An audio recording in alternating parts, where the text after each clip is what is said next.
बार मंथन होता है, चिंतन होता है, लेकिन सॉल्यूशन निकल नहीं पाता। आप पर हमेशा ये ब्लेम होता है, खासकर एमडी शूटआउट को लेकर। अच्छा, मैं एक चीज़ आपको बताना चाहूँगा।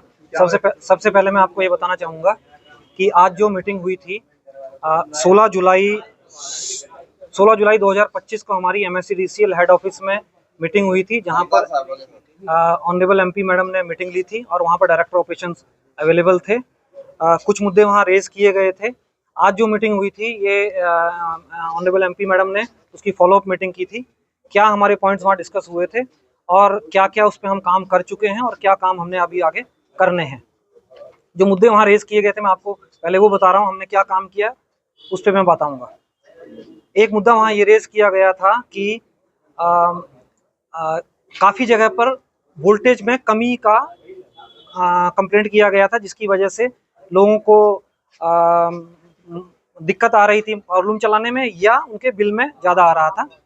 तो MSCDCL डायरेक्टर साहब की तरफ से हमें डायरेक्शन दिया गया था कि हम जितने भी हमारे 11 kV के फीडर हैं उनके लास्ट एंड पे हम ट्रांसफार्मर पे वोल्टेज चेक करें और चेक करने के बाद उनकी वोल्टेज क्या आई है उसका हमें रिपोर्ट देना था। हमारे यहाँ पर 79 हमारे यहाँ पर 11 kV फीडर हैं, सभी का हमने लास्ट एंड का जो ट्रांसफार्मर है उसके हमने वोल्टेज मेजरमेंट करने के बाद उनको रिपोर्ट दिया है, नंबर 1। दूसरा ये कहा गया था कि कुछ आपके कहाँ पर डिस्ट्रीब्यूशन ट्रांसफार्मर जो है वो ओवरलोडेड हैं, जिसकी वजह से हमें दिक्कत आ रही है। वो हमने ऑलरेडी सर्वे किया है।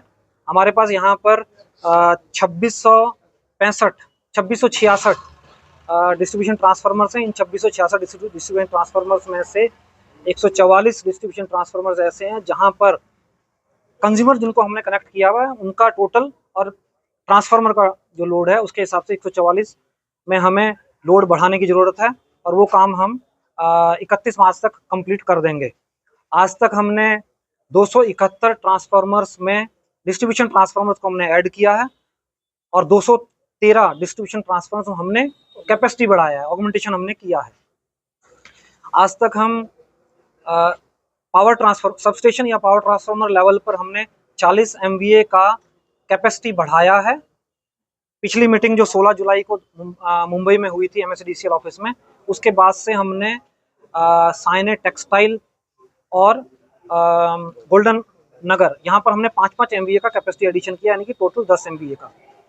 आयशा नगर सबस्टेशन हमें लगाना है 2x10 यानी कि 20 MVA का, जो कि हम 31 जनवरी और मार्च के बीच में हम इसको लगाएंगे। एक कंस्टेंट हमें वहाँ पर है 220 kV सायने सबस्टेशन जो कि महापरेशान के अंडर है, वहाँ पर 25 MVA का कैपेसिटी एडिशन करने के लिए हमने रिक्वेस्ट किया है।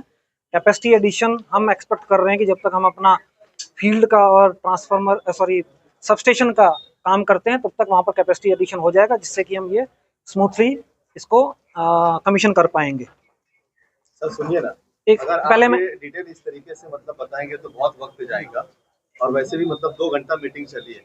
हम हर बार मीटिंग में आते हैं, हम देखते हैं कि 2 घंटा 2.5 घंटा 3 घंटा मीटिंगें चलती है, सोल्यूशन नहीं निकलता है। जो बुनकर्स यहाँ पर आते हैं, सरमायादार जो आते हैं, उनकी हर बार यही शिकायत रहती है कि वो अपने विषय तो रखते हैं लेकिन उसका सोल्यूशन नहीं हो पाता है। सोल्यूशन के लिए आप जो बता रहे हैं, जिस वक्त से कंपनी आई है तब से लेकर आज तक जो प्रॉब्लम शहर में हमने बताए थे कि आप ये करने वाले हैं, ऐसा कुछ भी कामकाज जो है तो इससे शहर मुतमईन नहीं है।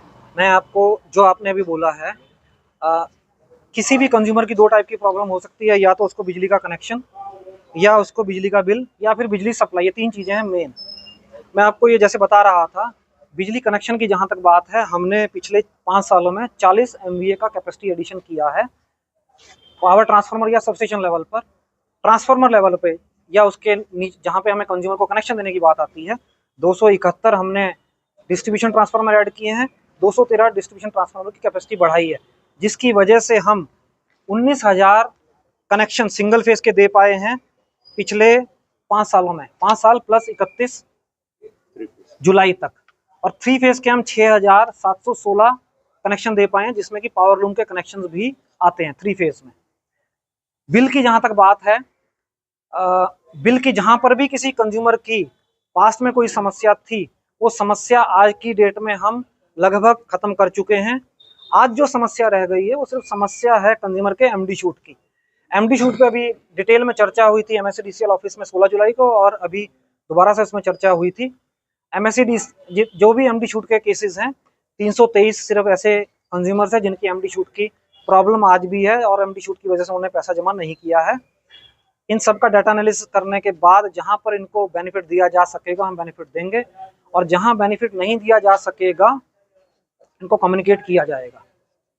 सर गलती से जो बिल लोगों को जाते हैं, जिनका बिल महीने का 1000 आना चाहिए, उनको 20-20 हजार के बिल चले जाते हैं और वो लोग फिर उस बिल को कंटिन्यू जैसे 1000 का बिल रहता है उस पर लाने के लिए चक्कर मार मार के ये ऑफिस वो ऑफिस, ये अधिकारी वो कर्मचारी थक जाते हैं और फिर उनका अगला बिल जब आता है तो वो 35,000, 20,000, 30,000 से प्लस हो जाता है। देखिए पहली बात ये है, जो भी आप बता रहे हैं 1000 से 35,000, 1000 से 10,000 ऐसा नहीं है। MD शूट का जहाँ तक मामला है, अगर MD शूट आता है तो आपका बिल 2 से 3 गुना बढ़ता है। MD शूट के अलावा कोई ऐसा मसला नहीं है जहाँ पर बिजली का बिल बढ़ता है ऐसा जैसा आप बता रहे हैं, सिर्फ एक MD शूट मसला है। MD शूट पर भी मैंने आपको बताया हमारा CMRI से मीटर रीडिंग होती है, वो CMRI को हम अपलोड करते हैं MSEDCL के बिलिंग सिस्टम में। एज पर DF एग्रीमेंट हमें बिलिंग MSEDCL के सिस्टम पर ही करनी है, वहाँ हम करते हैं। जो भी आपका CMRI में डाटा आता है उसके बेस पर MERC गाइडलाइन के हिसाब से MSEDCL बिल बनाता है और वो बिल आपको दिया जाता है। जहाँ तक MD शूट की बात है, मैं आपको 2 चीज़ें बताना चाहूँगा। MD शूट पर हमने अवेयरनेस कैंपेन किया था कि MD शूट हो क्यों रहा है, क्योंकि MD शूट अगर हो रहा है हम बिजली के बिल को कम नहीं कर पाएंगे, क्योंकि हम बिल बना रहे हैं MSEDCL सिस्टम पर और MERC गाइडलाइन के हिसाब से। ज़रूरत ये थी कि हमें कंज्यूमर्स को MD शूट पर अवेयरनेस करना था। उस अवेयरनेस पे हमने कंज्यूमर के साथ मीटिंग की है कि MD शूट क्यों हो रहा है, क्या क्या उनको करेक्टिव एक्शन लेना चाहिए जिसकी वजह से MD शूट की प्रॉब्लम ना आए, उनको बिल में इस टाइप की पेनल्टी ना आए। ये हम करते हैं। ये ट्रांसफार्मर है, बहुत नीचे रहते हैं, बच्चे का हाथ लग जाता है, वायर लटकते रहती है, सब सारी चीज़ों का मेंटेन। एक चीज़ मैं आपको बताता हूँ, जहाँ जहाँ पर भी इलेक्ट्रिकल नेटवर्क है इंक्लूडिंग आपका ट्रांसफार्मर जब भी लगता है यहाँ पर इलेक्ट्रिकल इंस्पेक्टर की तरफ से इंस्पेक्शन किया जाता है। जो भी हमारी रेगुलेशन होती हैं, सेंट्रल इलेक्ट्रिसिटी अथॉरिटी के रेगुलेशन होते हैं, उसके तहत हमें इलेक्ट्रिकल इंस्पेक्टर नासिक में हैं, इनसे हमें इनको इंस्पेक्शन के लिए ऑफर देना पड़ता है, उनकी तरफ से क्लियरेंस आता है, तब जाके हम इसको चार्ज करते हैं, चालू करते हैं। तो इसका मतलब ये है कि जहाँ जहाँ पर हमने ट्रांसफार्मर को पास्ट में चार्ज किया था सभी जगह पर इलेक्ट्रिकल इंस्पेक्टर की क्लियरेंस थी। आज की डेट में आपका जो कहना है, जहाँ जहाँ पर ट्रांसफार्मर की हाइट कम हो गई है, जरूरी तरह से वहाँ पर सड़क की हाइट ऊंची हुई है, ये आप शायद आपने ऑब्जर्व किया होगा, सड़क की हाइट ऊंची हुई है। सेंट्रल इलेक्ट्रिसिटी अथॉरिटी में मैं 2 चीज़ें आपको बताऊंगा। सेंट्रल इलेक्ट्रिसिटी अथॉरिटी में एक चीज़ ये है कि जो इलेक्ट्रिकल नेटवर्क एक बारी लग गया, उसके बाद अगर उसमें उसके आसपास उसके तहत अगर कोई भी बदलाव आता है तो उसकी इंटीमेशन एक हमें आनी चाहिए, MSEDCL को या MPSL को, जो भी वहाँ पर बिजली डिस्ट्रीब्यूशन कर रहा है। दूसरी उसकी इंटीमेशन जानी चाहिए इलेक्ट्रिकल इंस्पेक्टर को। इस केस में हमें इंटीमेशन ये आती है कि हम इस जगह पर रोड लेवल रेस करने जा रहे हैं, सीमेंटिंग कर रहे हैं, कंक्रीटिंग कर रहे हैं, जिससे कि रोड लेवल बढ़ेगा। उसके तहत कॉरपोरेशन की तरफ से हमें एस्टीमेट मांगा जाता है, हम एस्टीमेट देते हैं। वो एस्टीमेट के तहत उनको वहाँ पे काम करना पड़ता है, जिससे कि ट्रांसफार्मर या पोल इनको वो उठाकर ऊपर लाएं, जिससे कि मान लीजिए